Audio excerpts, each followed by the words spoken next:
¡Hay un tiroteo! Proteger al presidente. Estas son las historias que nunca se han contado. Una muchedumbre rodea al presidente George Bush padre en Panamá. ¡Moveos, moveos, moveos! Al-Qaeda va por el presidente Clinton en Pakistán.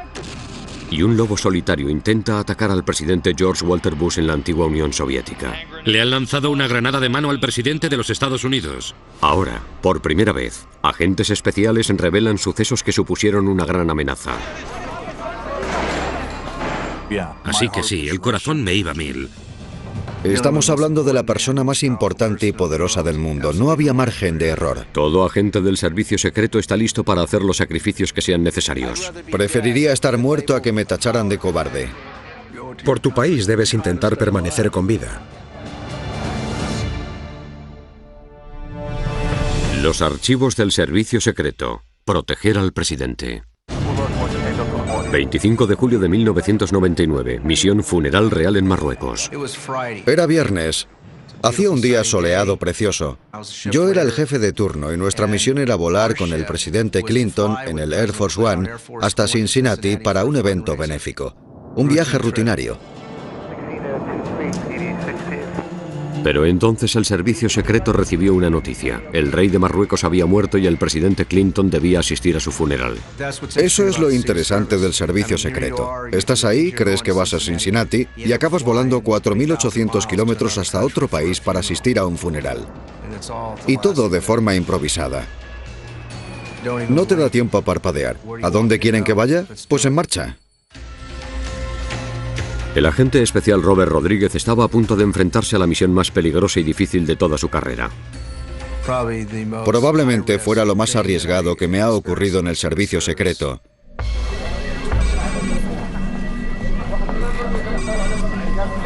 Durante 22 años y medio trabajando como agente especial del Servicio Secreto de Estados Unidos, ha habido momentos en los que me he sentido vulnerable.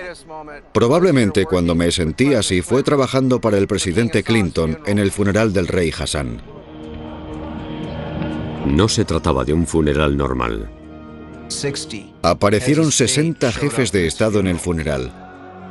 No solo el presidente Clinton, también el antiguo presidente Bush, Yasser Arafat, Jacques Chirac, reyes, reinas, presidentes, embajadores, ministros. Algo extremadamente problemático, sin duda.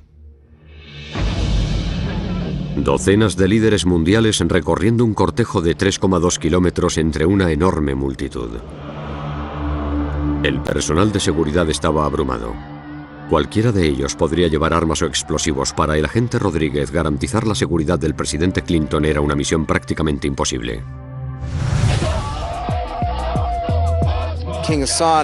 El rey Hassan era muy venerado y muy querido por su pueblo y por gente de fuera de Marruecos.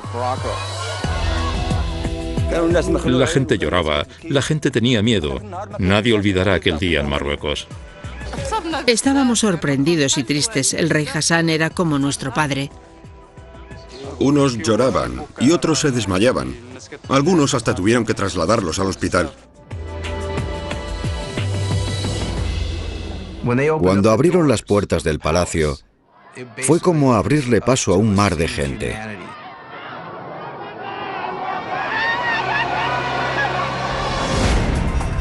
En aquella misión, junto al agente Rodríguez, estaba el agente especial Rich Staropoli. En aquel momento yo estaba con el equipo de contraataque. El equipo de contraataque es la fuerza invisible del servicio secreto en situaciones que requieren una rápida acción y una fuerza letal. La función del equipo de contraataque es identificar, localizar y neutralizar la amenaza. Aquel día había amenazas por todas partes. Al aparecer los jefes de Estado también lo hicieron los fanáticos, los terroristas y los asesinos. Sabíamos que íbamos a encontrarnos en el ojo del huracán. Lo único que agita más a la gente que una conversación religiosa es la muerte de su líder. Y cuando su líder resulta ser un icono religioso, es un caldo de cultivo perfecto para que ocurra algo malo.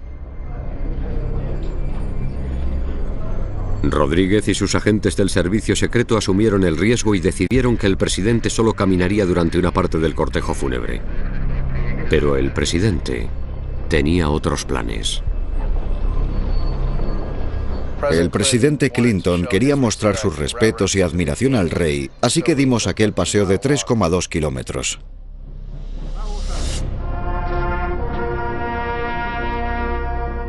Se esforzaron mucho por intentar ser flexibles, porque sabían que yo querría estar con la gente. Sabían que querría que pararan el coche en un país extranjero y salir de él para caminar por sus calles. Un día cualquiera puede parecer una avenida de lo más normal, pero el 25 de julio de 1999, imagínense a más de 2 millones de personas asomadas a balcones, ventanas abiertas, tejados, sentados en los árboles, emocionados, gritando y llorando. Fue un cortejo de 3,2 kilómetros desde el palacio hasta el mausoleo. Un paseo de 3 kilómetros que ponía en riesgo todas las tácticas y procedimientos del servicio secreto. Las miles de personas que formaban aquella muchedumbre no habían sido registradas y presentaban una amenaza potencial. Armas, bombas sucias, cinturones suicidas podían estar escondidos en cualquier parte. Hubiera bastado con solo una persona, y eso suponía un gran riesgo para nosotros. Pero la misión ya estaba en marcha y no teníamos tiempo de inspeccionar el camino. Sabíamos que no tendríamos el equipo de contraataque donde lo necesitábamos, ni el coche de emergencia donde nos habría gustado tenerlo. El equipo de francotiradores tampoco podría ir de avanzadilla y contabilizar cuántas ventanas tenían acceso al presidente, cuántas de ellas estaban abiertas. No teníamos nada de eso. El cortejo fúnebre se fue abriendo paso por las calles de Marruecos y la gente salía de todas partes. Había muchísima gente a nuestro alrededor, 2 millones de personas haciendo todo lo posible por acercarse hasta el ataúd.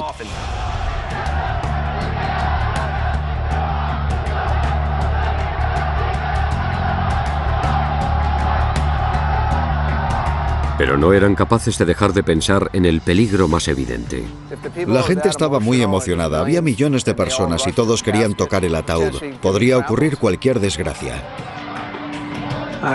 Cada vez iba valorando más y más lo que hacían, los riesgos que estaban asumiendo y los riesgos que estaban evitando.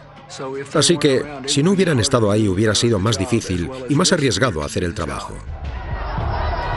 La labor de los agentes protegiendo al presidente Clinton cada vez era más y más arriesgada.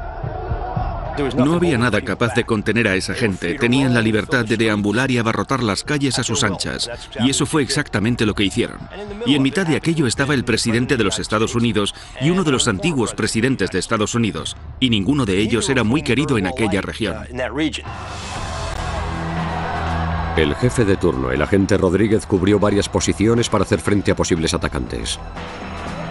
Llegado el momento, me puse delante para poder ver lo que estaba ocurriendo en la parte de atrás, y además así tendría una mejor posición estratégica para abordar la situación.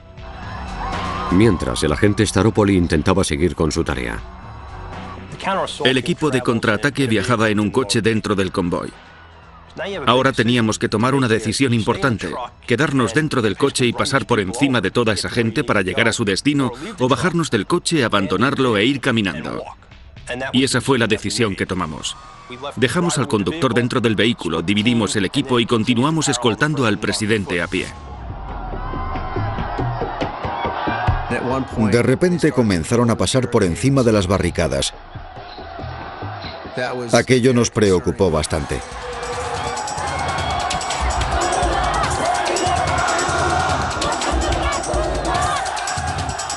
No te puede dar miedo tocar a la gente. En algunos momentos es exactamente lo que hay que hacer con una muchedumbre como esa. Tienes que apartar a la gente de tu camino.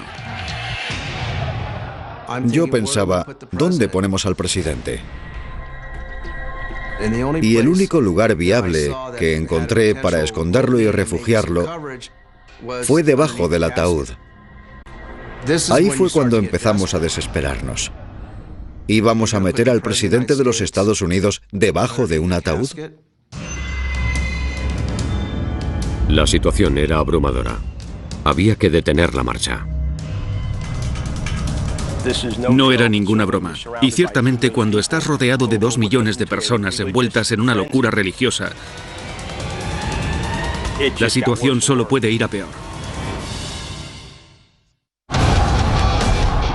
Rabat, Marruecos. Los agentes Staropoli y Rodríguez del Servicio Secreto estadounidense se enfrentan a una de las misiones de seguridad más peligrosas de su vida: proteger al presidente Clinton de una muchedumbre fuera de control.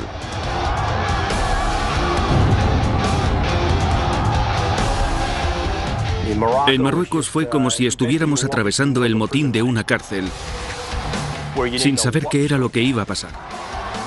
Para el presidente Clinton y para aquellos agentes que habían jurado protegerle durante aquel paseo de 3 kilómetros, el peligro acechaba por todas partes.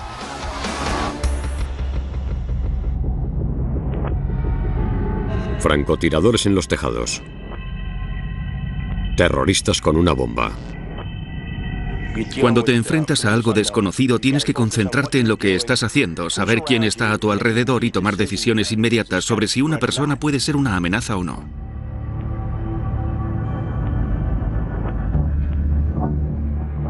Pero a veces hay que conseguir que todo en una situación peligrosa salga bien.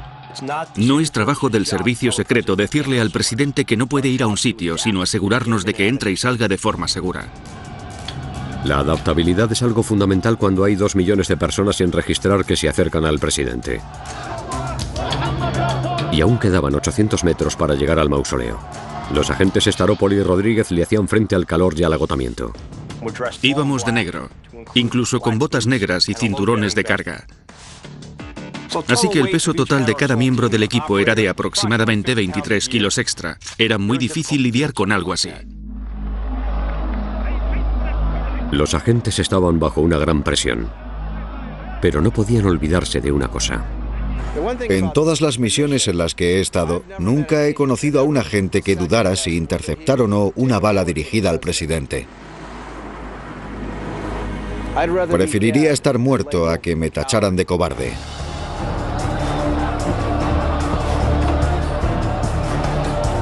El agente Rodríguez y sus oficiales estaban listos para hacer cualquier sacrificio.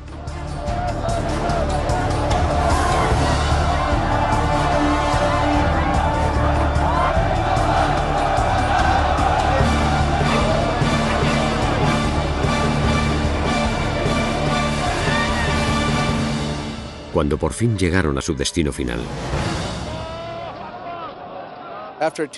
Después de un paseo de 3 kilómetros a unos 38 grados centígrados, por fin llegamos al mausoleo que pueden ver detrás de mí, donde dejaron los restos del rey Hassan. Y recuerdo subir por aquellas escaleras y lo brillante que era el mármol cuando el sol las iluminaba. Sin duda sentí un gran alivio porque esta era una zona cerrada y protegida. Estábamos dentro, sabíamos que ya había acabado todo y la verdad es que estaba encantado de que fuera el final de aquella parte del día. Esperábamos que ocurriera algo malo o que alguien disparara un arma, ya fuera apuntando a uno de nuestros protegidos o en general. Afortunadamente nunca llegó a ocurrir.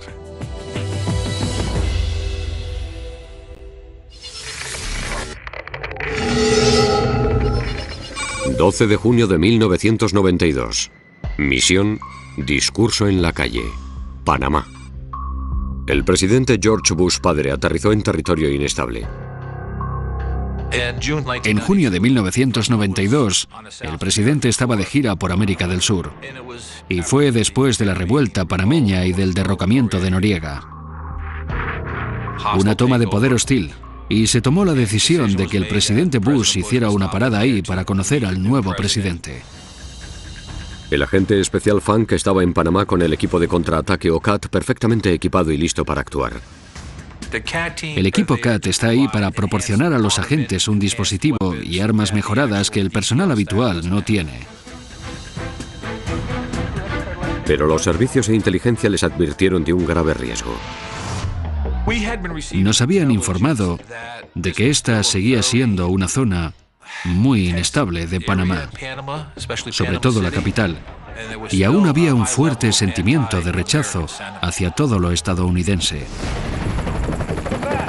Los controles militares seguían activados a lo largo de toda la ciudad. Una multitud de más de 15.000 personas se presentó para ver al presidente Bush. Había un ambiente muy festivo. Globos, niños vestidos de blanco cantando canciones. La gente estaba contenta.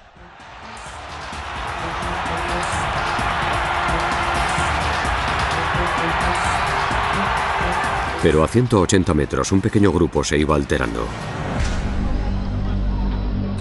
La situación se iba deteriorando. Las protestas se iban extendiendo y abarcaban muchas calles que rodeaban aquella plaza. Los manifestantes antiestadounidenses se enfrentaron a la policía. Los agentes que tenía detrás empezaron a mostrar un nivel alto de alerta. Por lo que estaban viendo, oyendo y por lo que decían en la radio, se dieron cuenta de que había una manifestación que se estaba descontrolando. El agente especial Robert Rodríguez también estaba allí. Yo estaba en el equipo de contraataque. Gracias a la radio nos fuimos enterando de lo que estaba pasando. Y teníamos un problema porque había una muchedumbre descontrolada que cada vez se iba acercando más y más hacia donde estaba nuestro protegido. Cuando recibimos aquellos partes por radio, estábamos en nuestro vehículo de contraataque, un todoterreno negro. Estábamos colocados estratégicamente para tener un rápido acceso al escenario. Los agentes estaban al límite.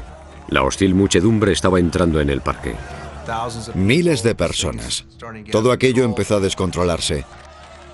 La policía estaba en un nivel alto de alerta. Estaban tensos. No podían contenerlos. La gente empezó a avanzar y a romper las puertas.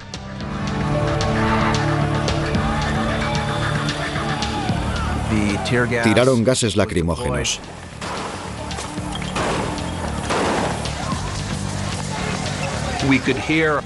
Empezamos a oír disparos. Empezamos a oír cánticos. Sabíamos que se avecinaba tormenta. Había muchísima gente corriendo por allí con armas.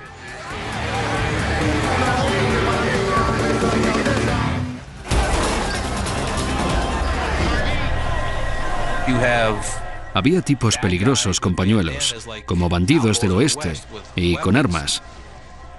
La situación era muy confusa.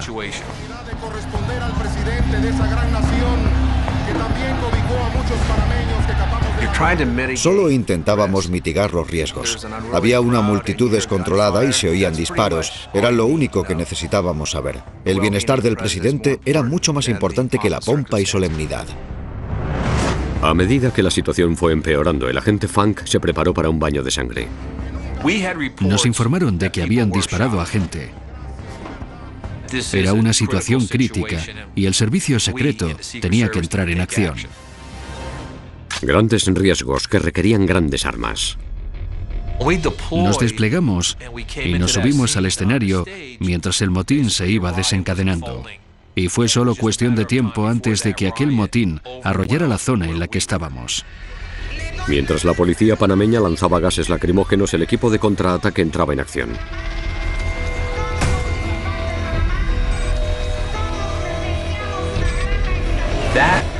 Era la primera vez que el equipo CAT llevaba a cabo un despliegue completo.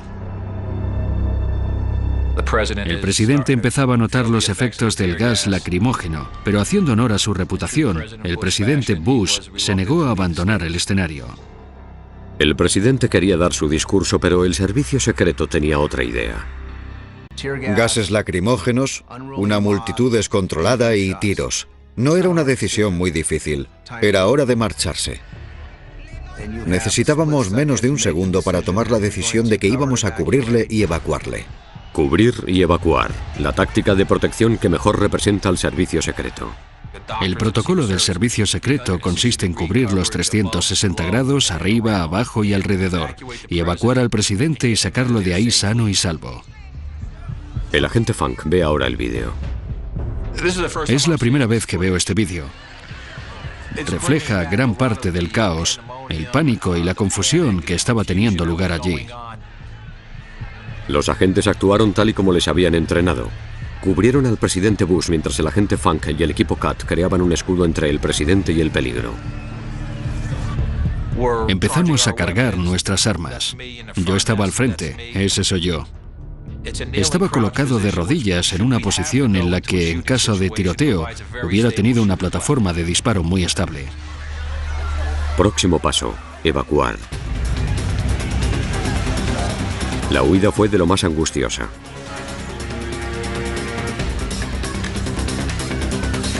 El presidente Bush fue inmediatamente trasladado a la seguridad de su limusina blindada. Tomamos la decisión de llevar al presidente hasta un entorno seguro, a su limusina. Hubo un alto nivel de violencia. Todo ese caos fue algo real.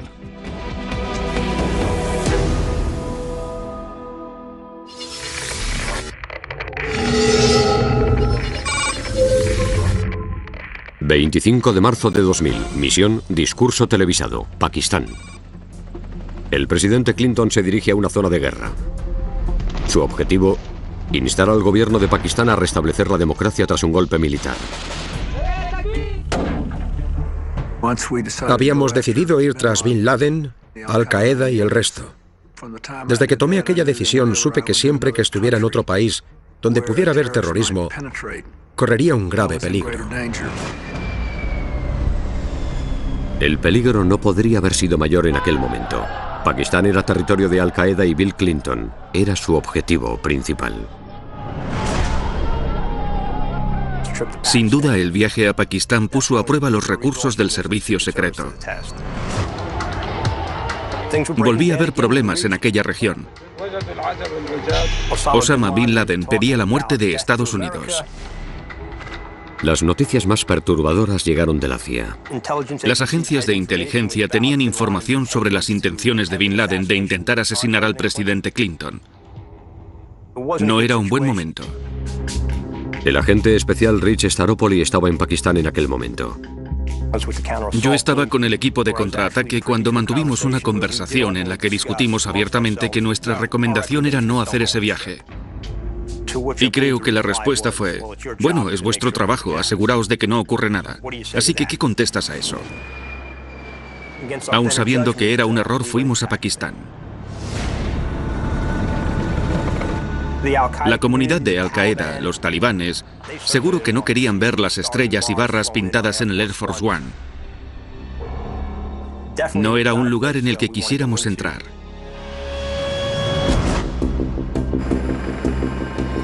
Era una misión muy importante, comparable probablemente a lo ocurrido durante la invasión del día D. Había muchísimo en juego. Nos llevamos todo lo necesario. De camino a Pakistán, el servicio secreto tuvo noticias. Más información perturbadora. Enseguida las cosas fueron de mal a peor. Acababan de encontrar un enorme alijo de armas automáticas en una casa no muy lejos de la pista de aterrizaje que iba a utilizar el Air Force One. Íbamos a meternos de lleno en el corazón del cuartel general de Al-Qaeda. Nuestro objetivo era entrar y salir de allí lo más rápido posible. Dejarle hacer lo que tuviera que hacer y después volver a un entorno seguro. En el aire, el Air Force One. En el suelo, terroristas con fácil acceso a armas de guerra. Había misiles de todo tipo, armas automáticas y AK-47 rápidamente disponibles en aquella región. Encontrar 30 de aquellos no sería difícil, estaban por todas partes. Y ahora, información sobre un posible ataque inminente al Air Force One. Una redada en una casa cercana al aeropuerto había dejado al descubierto a varios insurgentes armados con artillería pesada. Nos preocupaba que a medida que el Air Force One se fuera acercando, alguien con un arma al hombro, con un misil Stinger, pudiera darle al avión y abatirlo. El presidente Clinton estaba de viaje por Pakistán, pero el Air Force One estaba en el punto de mira. El agente especial Rich Staropoli sabía que un enemigo a la espera siempre requiere estrategias y maniobras secretas. Desde el momento en que iniciamos aquel viaje, utilizamos todo tipo de tácticas y artimañas. Era el momento de iniciar las maniobras y operaciones psicológicas. Y así el Air Force One entró en Pakistán. El agente Staropoli sabía que la pista de aterrizaje era vulnerable a un ataque. Era la posición perfecta para conseguir el objetivo de derribar un avión desde el final de aquella pista con un misil Stinger. El Air Force One se iba acercando. En cualquier momento podría ocurrir cualquier desastre. Sin duda era un buen lugar para que el enemigo diera un golpe. No era un lugar en el que quisiéramos entrar. El Air Force One empezó la maniobra de aterrizaje. Iba bajando, iba despacio, como habría hecho cualquier otro 747. Pero entonces aquellos que esperan ver al presidente se quedaron sorprendidos por lo que ocurrió a continuación. El avión aterrizó, apareció un taxi y aparcó. Colocaron la escalerilla en el Air Force One. La puerta se abrió y allí salió el presidente. Salvo que no era el presidente, sino un agente del servicio secreto. Mientras ocurría aquello y la atención de todo el mundo estaba centrada en el Air Force One, llegó un segundo avión mucho más pequeño, sin pintar, con su propio patrón de vuelo, en dirección opuesta, y aterrizó. Y antes de detenerse apareció el convoy de vehículos. La limusina blindada aparcó entre el verdadero Air Force One y el avión del que salió el presidente Clinton. Así que el plan funcionó. En aquella ocasión, el elemento sorpresa estuvo de nuestro lado. El presidente Clinton pisó el asfalto de forma segura, pero el servicio secreto continuó en alerta máxima. Los servicios de inteligencia les advirtieron de que la policía secreta pakistaní podía estar infiltrada. Las reuniones a las que habíamos asistido indicaban que la policía secreta pakistaní estaba llena de simpatizantes de Al-Qaeda. Nosotros íbamos conduciendo con el servicio de interinteligencia de Pakistán y algunas de las personas con las que estábamos trabajando eran simpatizantes de Al-Qaeda. Era una situación increíblemente tensa y sabíamos que podía ocurrir cualquier cosa. Así que las conspiraciones y subterfugios continuaron. Y entonces iniciamos el plan. Había 6 coches blindados en el convoy. En la limusina presidencial, en el centro del convoy paramilitar, estaba el presidente Clinton. ¿O no? A medida que el dispositivo avanzaba desde el aeropuerto, empezamos a retrasar la limusina que llevaba al presidente de los Estados Unidos unos cuantos coches y después metimos una vacía más adelante. Todos los vehículos tenían banderitas y llevaban sellos presidenciales, algo bastante raro. Hubiera sido bastante difícil para cualquiera averiguar exactamente en qué coche estaba él. Había 6 vehículos blindados en el convoy, así que ahora tenían una posibilidad entre 6 de acertar y darle al coche que llevaba al presidente. Pero aún así, seguíamos pensando, vale, si ocurre A, ¿qué vamos a hacer? Si ocurre B, ¿qué haremos? Hubo un gran nivel de comunicación mientras el convoy estuvo en marcha. Sin duda fue un juego de estrategia al que decidimos jugar aquel día. Compartimos vuestra decepción porque anteriores gobiernos democráticos en Pakistán no hayan hecho un trabajo mejor por sus ciudadanos. El discurso de Clinton duró unos escasos 15 minutos. Clinton dio su discurso y fue bastante bien recibido. El servicio secreto no podía relajarse. Aún teníamos que salir de allí y ahí es donde la gente suele bajar la guardia. Los mismos peligros les acecharon durante el camino de vuelta. Seguíamos sin saber dónde estaba Osama Bin Laden ni cuántos operativos de Al-Qaeda estarían por ahí. Sabía que el servicio secreto estaría ahí y que lo harían lo mejor posible. Los agentes estuvieron a la altura de las circunstancias. El presidente Clinton acabó a salvo en su limusina blindada. Volvió a su vehículo y le sacamos de ahí volando. El viaje había acabado. Todos nos sentíamos aliviados. Se notaba en el presidente, se notaba en su personal. Nunca pensamos que hemos hecho un buen trabajo hasta aterrizar de nuevo en la Casa Blanca.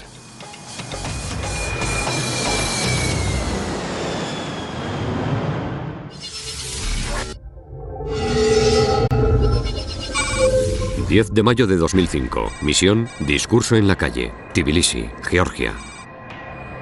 El presidente George Walter Bush vuela hasta la antigua República de Georgia. Tiene programado dirigirse a una enorme multitud en la Plaza de la Libertad de Tbilisi. El pueblo georgiano adora a Estados Unidos.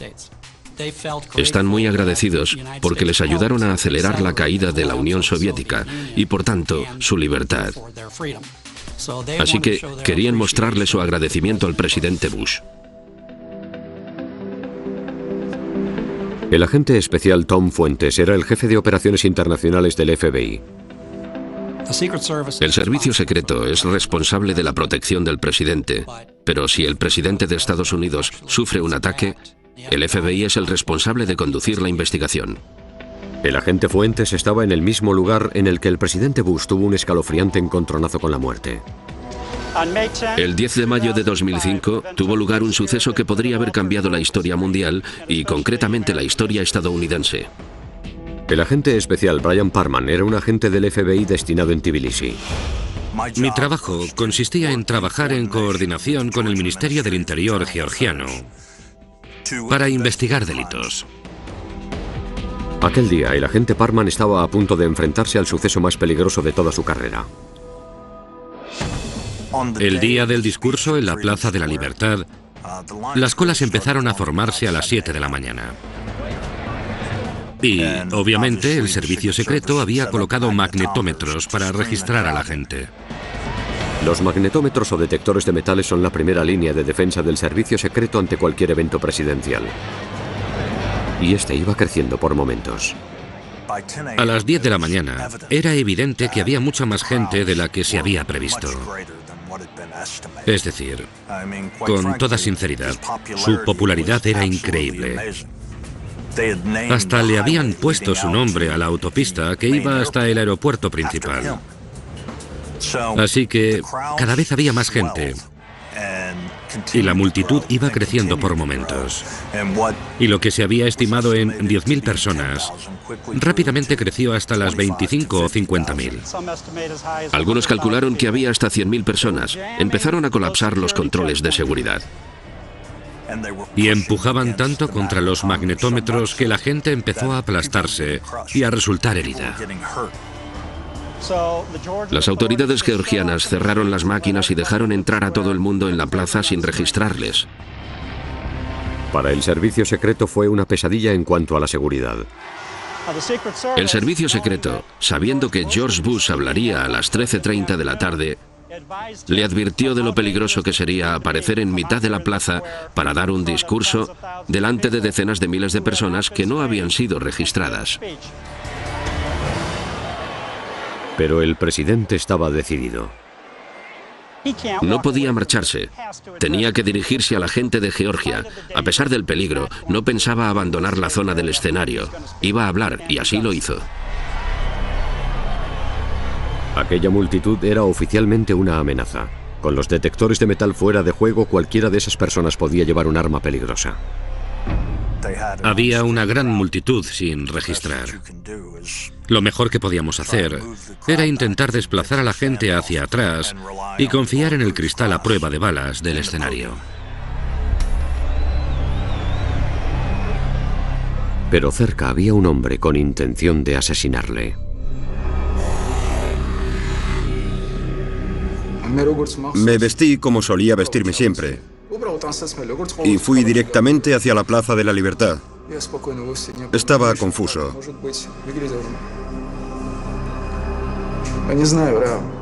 Me enfadé mucho al ver a Bush llegar y me molestó que la gente le aplaudiera. Vladimir Arutunian cada vez se iba acercando más al escenario. En su mano llevaba un explosivo lleno de TNT. Envolví la granada en un pañuelo para esconderla y la sujeté durante bastante tiempo. Debe ser respetado por todas las naciones.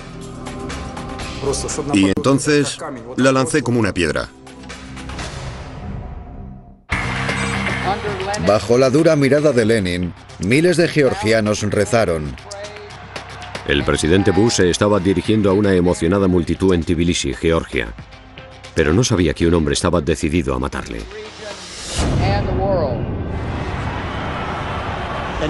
Un individuo situado entre la multitud, con una chaqueta de cuero oscura, enrolló un pañuelo rojo alrededor de una granada de mano, tiró de la anilla y lanzó dicha granada hacia el presidente. El agente especial Parman estaba allí, en Tbilisi. Tiraron una granada de mano hacia el público y aterrizó a aproximadamente 15 metros de donde estaba hablando el presidente. Y se evitó un gran desastre cuando el pañuelo enrollado alrededor de la granada protegió el percutor. El percutor no chocó lo suficientemente fuerte como para producir la explosión. El hecho de que no estallara fue prácticamente un milagro. Aterrizó cerca, en esta zona de ahí, golpeando a una niña pequeña en la cabeza. En aquel momento, un policía que estaba aquí en la plaza observó que algo había golpeado a esa niña y, sin saber si era una roca o algún escombro, se acercó para verlo. El primero en responder, el oficial David Nadiabaiche, se abalanzó sobre la bomba. En cuanto la cogí, supe que era una granada de mano. Le faltaba la anilla de seguridad, lo que significaba que estaba activada. Vi que sería más fácil para mí moverme a través de la gente si iba por ahí. Tenía que alejarme de la multitud. Nadiabaiche llevaba una granada activada y, para salvar otras vidas, puso en peligro la suya. Estaba entumecido. Ni siquiera pensaba que pudiera explotar en cualquier momento. Mi objetivo era alejarla lo más posible de la gente. No me detuve ni un segundo. Entonces, ¿recorrió todo este camino con ella escondida? Sí. La granada estaba escondida en su chaqueta, nadie lo sabía. No. ¿Ningún oficial de policía? No. ¿Nadie sabía que llevaba esa granada? No. ¿Solo usted? Solo yo. Vale, entonces bajó hasta aquí y se quedó quieto. Sí. Me paré aquí y metí la granada ahí dentro. El FBI determinó que la granada era de verdad. Podría haber matado a docenas de personas inocentes, incluyendo al presidente Bush. Su pastor me ha dicho que todo el mundo le ha puesto el apodo de héroe. Sí. Aquel hombre fue un gran héroe, un funcionario georgiano increíblemente valiente. Pero era un delito que había que resolver. Un asesino en potencia andaba suelto. Sabíamos que inmediatamente tendríamos que enviar agentes a lo largo y ancho del país. Bueno, resulta raro ver o estar implicado en un atentado contra la vida del presidente de Estados Unidos. Consideramos que este acto ha sido una amenaza contra la salud, así que sí, el corazón me iba a mil, del presidente de los Estados Unidos. Miré a mi colega del servicio secreto y a mi otro colega de la embajada y supimos lo que teníamos que hacer. Era una persecución. Teníamos que resolver aquel delito. Teníamos que buscar a ese agresor y demostrarle al mundo que ningún delito quedaría sin ser investigado o castigado. Era una prioridad.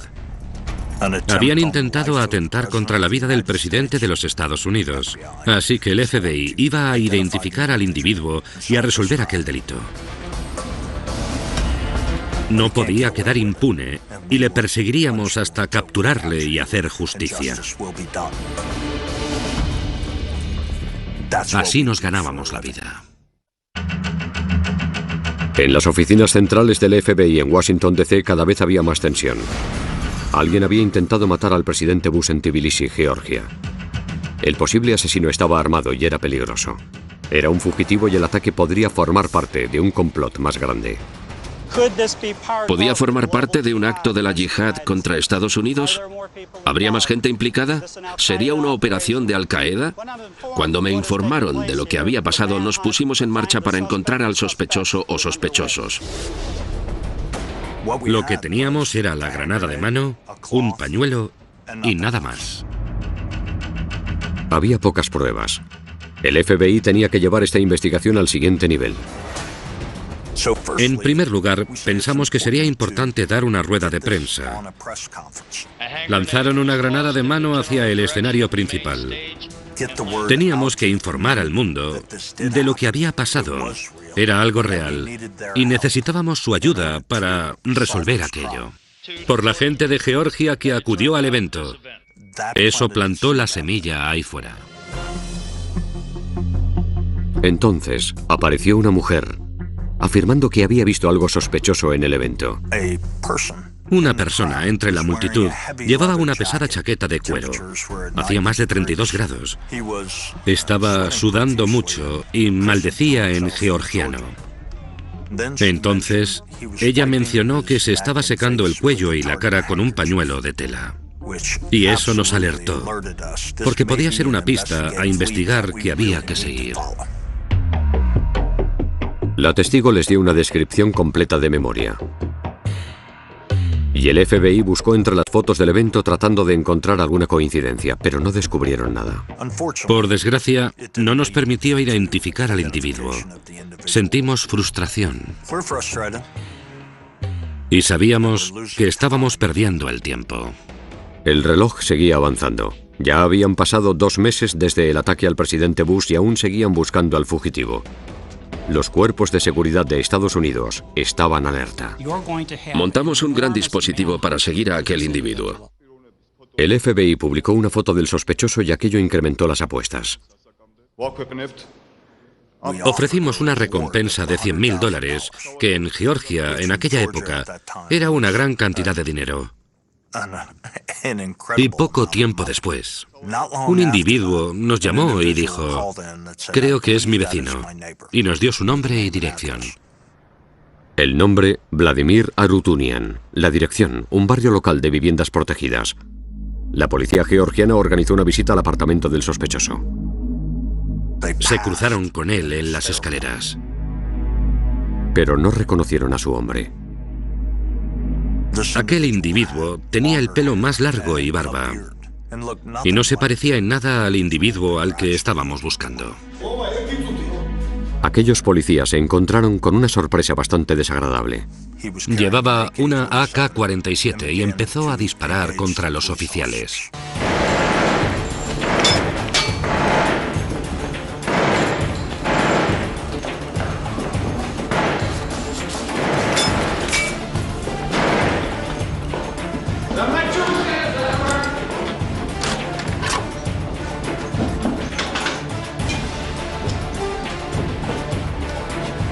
Arutunian recibió 3 disparos, pero después de matar a un oficial georgiano a sangre fría, consiguió escapar hasta un bosque cercano. Y los georgianos hicieron lo correcto. Acordonaron la zona para asegurarse de que no pudiera escapar. Me llamaron a mí y me llevaron hasta la escena. Los georgianos trajeron a un equipo SWAT y perros policía para rastrear a Arutunian.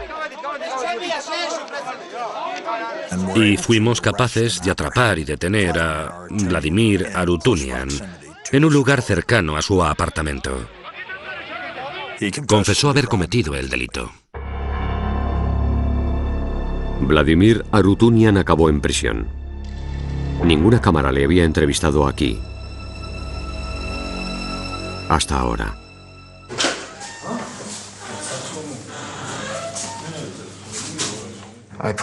No me siento orgulloso de lo que hice. Fue un acto de desesperación, nada más. Por negarse a cooperar, Arutunian selló sus labios. Satisfacía todos los criterios de uno de los mayores temores de la policía. Un solitario perturbado y propenso a la violencia. Durante su primera entrevista desde la cárcel, Arutunian sugirió que entrar ahí siempre había formado parte de su futuro. Y les diré otra cosa. Si Bush no hubiera venido, habría cometido algún otro delito para acabar en la cárcel. La inclinación de Arutunian hacia la violencia acabó metiéndole entre rejas de por vida, sin posibilidad de libertad condicional. Solo queremos que esa persona esté en una posición en la que no pueda volver a hacer daño, y ahí es donde está Arutunian hoy, a un par de kilómetros de su pueblo, en una cárcel de Tbilisi, donde pasará el resto de su vida.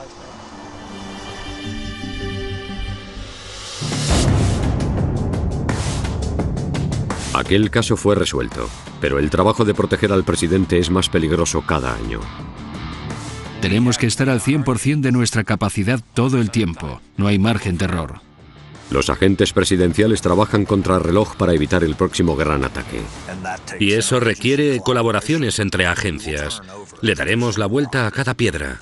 Hablaremos con cada persona. Encontraremos a quien haga falta para que se haga justicia.